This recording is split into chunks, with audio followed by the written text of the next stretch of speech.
Q&A session with the Buddha, Part 1. Venerable Rungruan Papasaro. Dr. Rungruan Lim Chu Patapa. I would like to introduce one of the most comprehensive Q&A session scriptures describing on the Buddha's teachings about in the story of 16 scholars questioning to the Buddha during the Buddha time. A series of questions in this scripture are arranged in such a progressive way that starts with questioning about the landscape of the world, nature, then questioning further about the details processing of life, and mind processing including the core of the Buddhist practice, and then finally questioning about the accomplishment of the state of nirvana as follows. The first scholar's questions, asking about the landscape of the world and the mind processing. Question. All beings are living in the world, but why there are so many problems in the world? What make the world falling into the misery and darkness? Answer. All beings are living together in the world, and no matter we like it or not, we are all connected together in somehow. All problems in the world are rooted by ignorance, of not knowing the truths of life within nature rightly. Therefore, when people receive stimulus from the world, they misperceive the world wrongly. Then because of having a craving within the mind processing, then the mind generates an error of defilement, contaminating the mind and the mind processing. These wrongly volitional formations will continue for a while before bursting out into wrong actions with greed, hatred, and delusion, responding back to the world. Question. Now if we know that the cravings on arriving stimuli from the world, as it is the symptom of all problems to the life, then how can we get rid of this craving in the mind? Answer. In order to block the processing of cravings within the mind, we need a mindfulness as a tool for monitoring the mind processing, and then use a dharma of wisdom as a stopper to terminate the mind processing at craving. Then the mind is liberated by wisdom. Question. At what point of mind processing that we use the mindfulness and wisdom to block the mind from sensual pleasure of name and form? Problem. The mind thinking of something with sensual pleasure of name and form. Answer. In principle, the mind processing is described by the process of dependent origination, and since volitional formations causes a consciousness, and then a consciousness causes name and form. Therefore if we want to stop the mind to entangle with the sensual pleasure of name and form, then we have to stop the volitional formations. Question. So please tell me, how can we do so? Answer.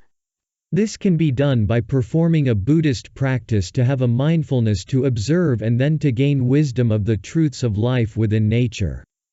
We can realize that when the mind receives a stimulus from the world, and if this stimulus make us feel happy, then the mind will prone to assume a self to appreciate this happiness. This is a cause of the arising of sensual pleasure within the mind.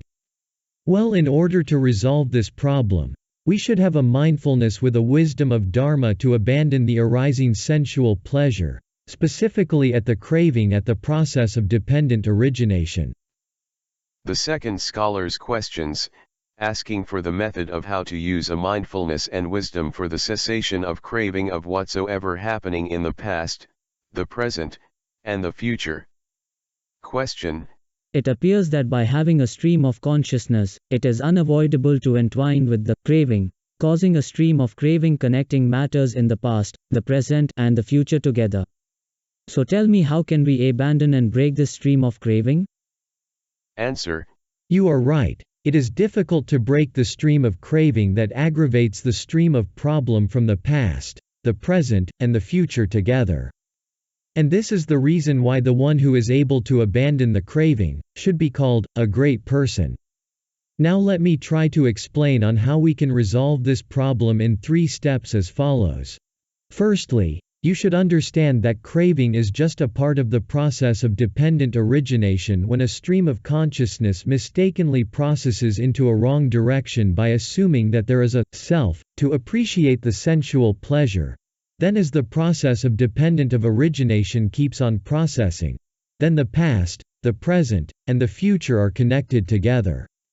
Secondly, by having a mindfulness at the present, the mind will focus only on what is happening at present. And by reinitiating a mindfulness at all times, then the mind will not swing around into the thinking of whatever happening in the past and the future. This is the way to disregard whatsoever happened in the past and the future. Now we break the chain that connects the past, the present, and the future together. Thirdly, now let us focus on what is happening at the present. And by applying a mindfulness incorporated with wisdom, then we can realize the truths of present phenomenon, and then contemplating that the present phenomenon is impermanent, deteriorating, and no self. By realizing so, the mind will abandon the craving at wherever it is happening. Finally, by focusing only at the present moment, then the stream of the past, the present, and the future is completely disconnected. And then by repeatedly abandoning the craving at the present moment, then the whole chain of the stream of craving is completely abandoned. There will be no craving at present, and there will be no present craving to be a past craving, and even a future craving also will be abandoned anyway. That is, a stream of craving that connects the past, the present, and the future is completely abandoned. The third scholar's questions: when people still believe in spirits, supernatural powers, and God, then how we can persuade them to study for truths of life within nature? Question: why most people still believe in gods, and then paying respect to them? Answer: Human beings are afraid of death, and no one knows what a life after death will be. So they are looking for something for refuge to provide protection. So people assume some kinds of spirits, supernatural powers, and gods. Note: a spirit is a kind of being without a body, but a supernatural power and God are assumptions created by human.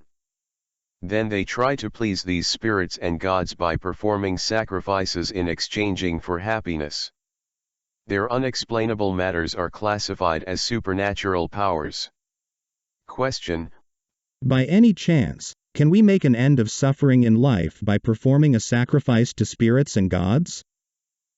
Answer: Look, a life is under the law of nature, and if we still do not clearly understand the cause and effect, then there is no way that we can make an end of suffering in life. Performing a sacrifice to spirits and gods has nothing to resolve any problem in life. Tell me, while doing the sacrifice, what do you solve the problem? The sacrifice does only sacrifice. When you ask someone to take the sacrifice, do you really see anyone taking the sacrifice? And tell me how the problem will be resolved. And even you also do not want to die. Then who will be responsible for the death of the others? As a matter of fact, during performing a sacrifice, when you wishing for something to happen in favor to you, don't you realize that there is a craving for greed happening in you? This is not a way to resolve problem, but adding more problem in your mind. Question: if so, then how we can liberate the mind, and thus making an end of all suffering in life? Answer: You see, performing a sacrifice is not the right way to make an end of suffering in life. You are right.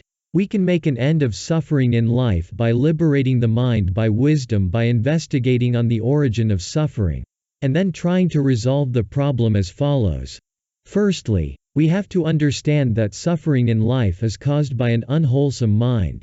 That is, the mind is contaminated by defilement such as greed, hatred, and delusion that arises inside the mind. Secondly, the origin of this unwholesomeness happens when the mind receives stimulus from the world, and then a craving arises. Thirdly, in order to resolve this problem, we must perform a Buddhist practice of inside observation to gain a wisdom of the truths of life within nature. That is, to understand the mind processing in the process of dependent origination. By then we will know what the cause of the problem is, and how to resolve the problem rightly by wisdom. Fourthly, after developing a wisdom, then having a mindfulness at all times to monitoring the mind, then if detecting any arising unwholesomeness within the mind, then having a mindfulness incorporated with wisdom to abandon any arising finest defilements at craving, and clinging, and ignorance within the process of dependent origination. By doing so, finally the mind will be purified from any defilements, and the mind is liberated from the world by wisdom. This is a way to make an end of suffering in life. Note, this technique is called the Four Noble Truths analysis.